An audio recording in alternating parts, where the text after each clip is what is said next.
අද අපි පාඩම් කරන 19 වෙනි දවස. අද අපිට පාඩම් කරන්න තියෙන වචන ටික තමයි මේ තියෙන්නේ. අපි බලමු මොනවද ඒ වචන කියලා. පොරොන්දු, යක්කුසොකු, යක්කුසොකු, පරේෂණ, කෙන්කියු, කෙන්කියු, ආර්ථිකය, කේසයි, කේසයි, දේශපාලනය, සේචි, සේචි, විදුලිය, දෙන්කි, දෙන්කි, කාලගුණය, තෙන්කි, තෙන්කි, වැස්ස, අමෙ, අමෙ, හිම, යුකි, යුකි, සුළඟ, කසෙ, කසෙ, වලාකුළු පිරි අහස. ඒ කියන්නේ අහසේ වලාකුළු ගොඩක් පිරලා තියෙනවා නම් අපි කියනවා කුම්මොයිරි, කුම්මොයිරි. මේ අද අපිට පාඩම් කරන්න තියෙන වචන 10. මේ වචන 10ත් පාඩම් කරන්න. එතකොට අපි 190ක් වචන පාඩම් කරලා තියෙනවා. නමුත් අපි පේපර්ස් කරන නිසා, එතකොට ග්‍රැමර් කරන නිසා මීට වඩා වැඩි වචන සංඛ්‍යාවක් පාඩම් වෙලා තියෙන දැනටමත්. හරි. අපි බලමු අද දවසේ තියෙන කංචි අකුරු මොනවද කියලා. අද අපි පාඩම් කරන්නේ 91 වෙනි කංචි අකුරේ ඉඳලා. බලන්නකෝ මේ කංචි අකුර. ඉච්චි, නී, සන්, ජොන්, ගෝ. මේකන ස්ටෙප් පහෙන් තමයි මේ කංචි අකුර අපි අඳින්නේ. මේක චුට්ටක් දික් වෙන්න ඕනේ මේ කොටසට වඩා. හරි, අපි බලමු. ස්ටෙප් ටික ඉච්චි. ඉච්චි, නී. ඉච්චි, නී, සන්, යොන්, ගෝ. ස්ටෙප් ටික මම එකපාරින්ම ඇඳලා මොකද මේ කොටස ඔයාලා අඳින්න දන්න නිසා. හරි, අපි බලමු මේ කංචි අකුරේ ඔන්යොමි කුන්යොමි මොනවද අපිට හම්බ වෙන්නේ කියලා.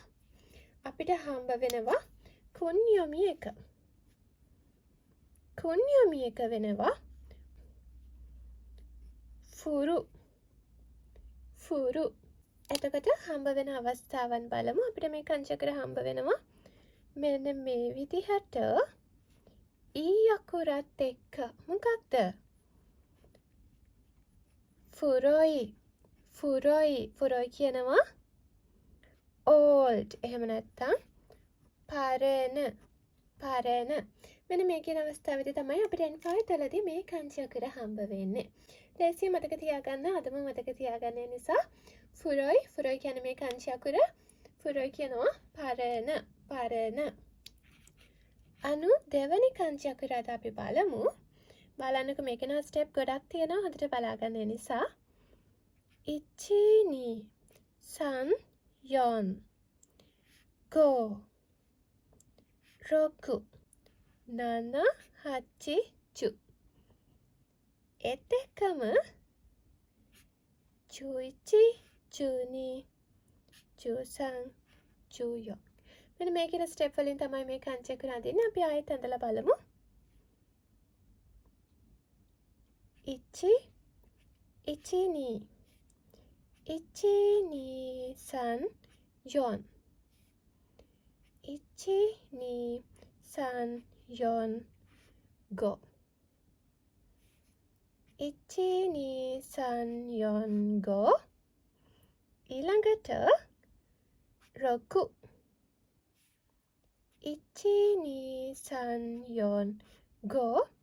රොකු, නන.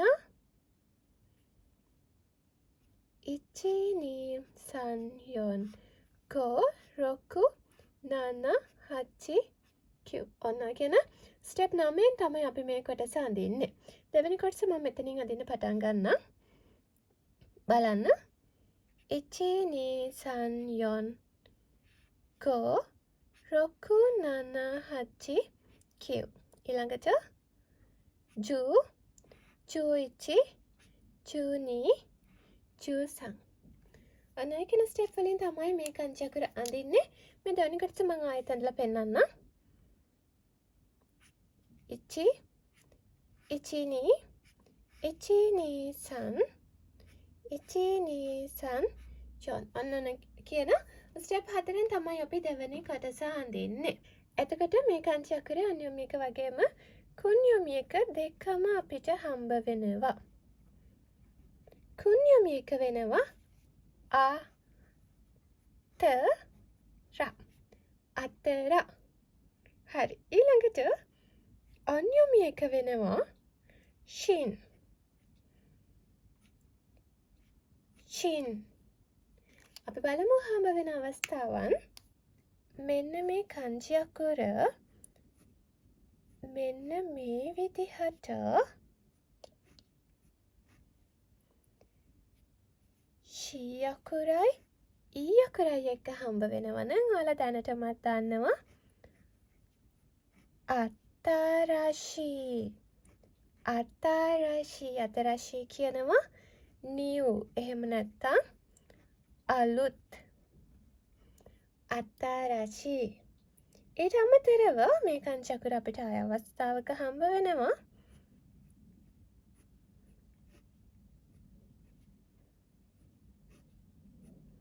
මේ කාංචි අකුර අපිට හම්බ වෙනවා බුන් එක්ක. බුන් මං කාංචි වලින්ම ලියන්නම් බලන්න ඔයාලා දන්න කාංචියක්. මෙන්න මේ විදිහට අපි මෙතන චූටිවට කිකු කාංචිය ලියනවනේ. මේක තමයි බුන්. ෂින් බුන්. මොකක්ද මේ? ෂින් බුන්. ෂින් බුන් කියනවා newspaper. පත්තරය. මෙන්න මේ කියන අවස්ථාවන් දෙකේදී තමයි අපිට මේ කාංචි අකුර හම්බ වෙන්නේ. මෙතනදී ෂින් කොටස. මෙතනදී බුන් කොටස තමයි කියවෙන්නේ. ෂින් බුන්. ෂින් බුන් කියනවා පත්තරය. අනු තුන්වෙනි කාංචි අකුර අපි බලමු. බලන්නක මේ කාංචි අකුර දන්නවද කියලා. ඉච්චිනීසන්. ජොන් ගෝ. ඔන්න ඔය කියන ස්ටෙප් පහෙන් අපි අඳින්නේ ඉච්චි, ඉච්චිනී, ඉච්චිනීසන්. ඉච්චිනීසන් ජොන්. ඉච්චිනීසන් ජොන් ගෝ. මේ කාංචිත් අපිට හම්බ වෙන්නේ කුණ්‍යෝමි එක. කුණ්‍යෝමි එක වෙනවා හීරෝ. හීරෝ කියන්නේ මොකක්ද? හීරෝ අපි ලියලා බලමු. හීරෝ මෙන්න මේ කාංචිය. මේ කාංචිය අපිට මේ විදිහට ඊත් එක්ක හම්බ වෙනවා නම් මොකක්ද? හීරෝයි. හීරෝයි. හීරෝයි කියනවා white. එහෙම නැත්නම් පුළුල්. පුළුල්. මේ කාංචි වල මම ඔයාලට දෙන්නේ N5 තුලදී අත්‍යවශ්‍යම වෙන ටික විතරයි. මේට අමතරව මේ කාංචි වලින් හැදෙන වචන ගොඩක් තියෙනවා. ඒවා අපි ඉස්සරහට ඉදිරි පාඩම් වලදී ඉගෙන ගමු. 94 වෙනි කාංචි අකුර තමයි අද අපි බලන්නක මේක දන්නවද කියලා. ඉචිනිසන්.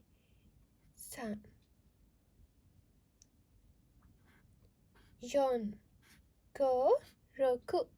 මෙන්න මේ කියන ස්ටෙප් වලින් තමයි මේ කාංචි අකුර අපි අඳින්නේ. බලන්න ස්ටෙප් එක. ඉචිනිසන්. අන්න මේක පාඩම මන්ද ඒක දැන් වල කිහිප සැරයක්ම ඇඳලා තියෙන නිසා.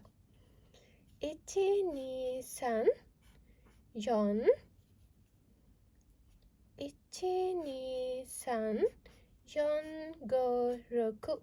මේ කොටස ඔයාලා දන්නවා. අමතක නම් ගිහිල්ලා බලන් ඉන්න ඕනේ. ඔන්න මම මතක් කරන්නේ නැහැ. හරිද? එතකොට මේ කාංචි අකුර මොකක්ද මේ කියන්නේ? මේකෙදි අපිට හම්බ වෙනවා කුණ්‍යෝමි එක. කුණ්‍යෝමි එක වෙනවා යසු. යසු. මොකක්ද එතකොට? මේ කාංචි අකුරත් ඊ අකුරත් එක්ක අපිට හම්බ වෙනවා නම් මොකක්ද තේරුම? යසු කාංචිය තමයි තියෙන්නේ. එතකොට අපිට මේක ඊ අකුරත් එක්ක හම්බ වෙනවා නම් යසුයි. යසුයි. යසුයි කියනවා ලාභ. ලාභ. ඔන්න ඔයාලට අමතක වෙන්න බෑ.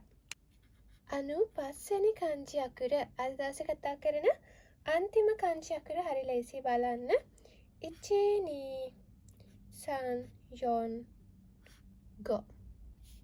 ඉචි ඉචි නී සන් යොන්. ඉචි නී සන් යොන් ගෝ. මොකක්ද මේ කංචි අකුර? මේ කංචි අකුරත් අපිට හම්බ වෙන්නේ කුණ්‍යොමි එක විතරයි. කුණ්‍යොමි එක වෙනවා තා. තා. එතකොට මේ කංචි අකුර අපිට හම්බ වෙන අවස්ථාවක් මෙන්න මේ විදිහට චිමස්. මම මස් ෆෝම් එකෙන් ලිව්වේ. හරිද? මස් එකතු කරලා ලිව්වා. තාචිමස්. තාචිමස් කියනවා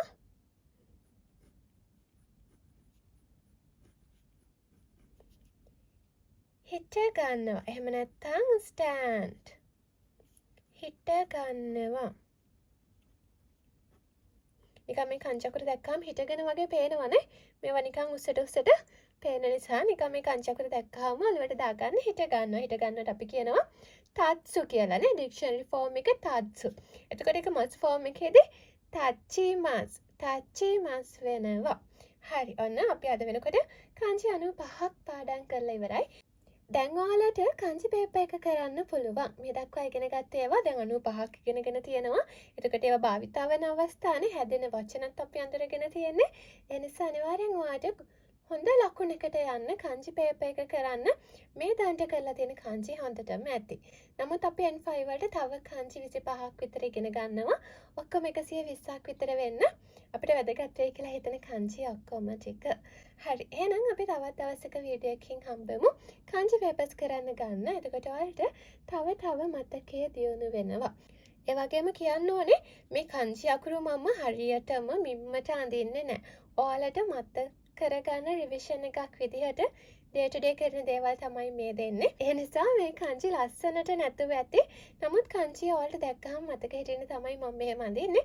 අපි වෙන දවසක අරගෙන ලස්සනට මේ කංචි ටික අඳින විදිහ වෙනම ඉගෙන ගමු.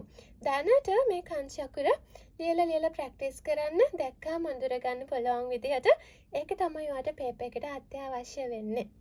හරි. මොකද N5 පේපර් එක අපිට ලියන්න නැහැ. අඳුර ගන්න තමයි තියෙන්නේ. ඒ නිසා මේ ටික හොඳට හැට හුරු කරගන්න. අපි තවත් දවසක හම්බ වෙමු. මතන්නේ.